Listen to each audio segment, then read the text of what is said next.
Good morning, ma'am. Good morning, classmates. So today, we're going to discuss about the literature regions in Luzon. So, if you're going to research, you can find out different literatures in the area of Luzon. So, but in our group, we choose at least 5 literatures in the area of Luzon. So, the first literature that we choose is all about the wedding dance by Amador Daguio. So, let's now start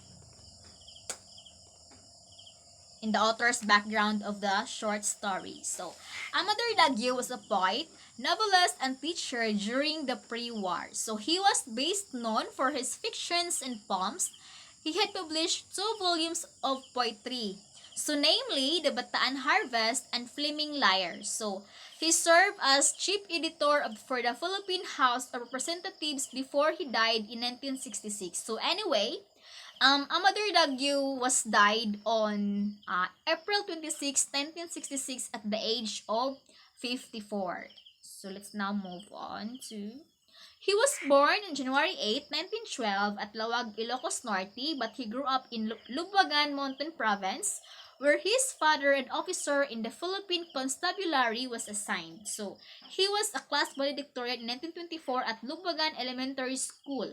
So then he stayed with his uncle at Fort William McKinley to study at Rizal High School in Pasig. So those 4 years in high school were, according to Daguio, the most critical in his life. You know what? Because according to him, I spent the literally in poverty, extreme loneliness, and adolescent pain. In 1952, he obtained his Master in Arts in English at Stanford University as Fulbright Scholar. So his thesis was study and translation of Hudhud ni Aligoyon, or the Ifugao Harvest Song. So in 1954, he obtained his law degree from Romualdez Law College in Leyte. Daguio was editor and public relations officer in various offices and government in the and the military. So he also taught for 26 years at the University of the SUP and Philippine Women's University, and in 6 years after his death, Daguio was conferred the Republic Cultural Heritage Award. So in the wedding dance, he draws upon the culture of his ancestors to explore Filipino traditions along with the universal themes of love, suffering, and societal expectations. So we're done in the author's background. Let's now move on to the summary of the short story. So to make it short, Awiyaw and Lumnay were husband and wife for 7 harvests, but have to conform to the dictates of their culture. So after 7 years or 7 harvests, Lumnay and Awiyaw are still childless. So when we say childless, they don't have a child within 7 years. So not having a child creates a problem with them. So Lumnay, as a woman, is suspected as infertile. So Awiyaw has to look for another wife, so named Madulimay, even he loves Lumnay so much.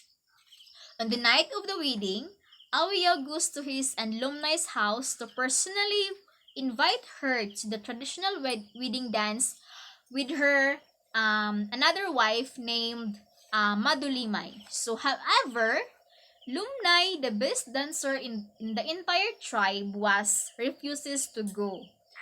Then during their conversation, it is revealed that both of them still love each other, but because of their tribe's customs, they have to separate. So it hurts. Lumnay tried to fight for her husband.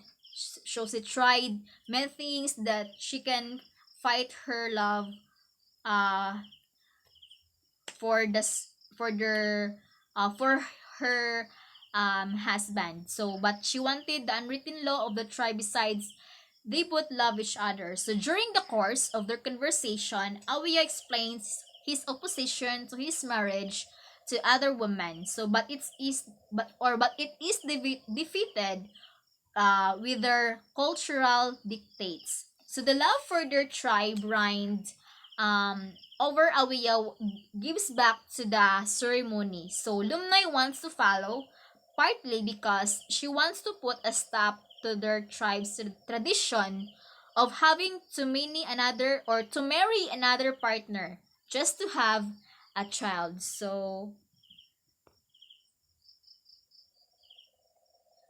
we're done in the author's background summary. So let's now move on to the theme of the short story. So the theme of the short story is simply the sacrifice and the true love. So the couple, Lumnoy and Awiyaw, or should give up for their love, not only because of what their culture dictates, but also to save each other from the scorn of the society. So in Awiyaw's case, he had been mocked being childless because a man to be considered and a man should have a child, in which it really hurts. Next is the cultural implication of the short story entitled The Wedding Dance. So, the story was written in 1952 at about the same time he was writing his thesis, so study and translation of Hudhud ni Aligayon or the Ifugao Harvest Song for his Master of Arts in English degree at Stanford University at California. So this is a story gained from the author's life among the Igorot people or the Igorots of North Luzon. So the practice of divorce due to a childless marriage. The triumph of culture and tradition over personal love is emphasized in the story, which let the readers see the way of life and culture of the tribe people of northern Luzon. So marriage in this culture was seen as more as less or a contract between a man and a woman for the purpose of producing a child or a children. So if after 7 years or 7 harvests, there is no child, other party is free to break the band and seek another spouse. So a childless couple was seen as a very sad matter, and often the masculinity of the husband was considered suspect. So next is so we are already done in the 4 parts of the short story. The author's background, the summary, the theme, and the cultural implications of the short story entitled The Wedding Dance by Amador Daguio. So thank you for listening. Keep safe and God bless everyone.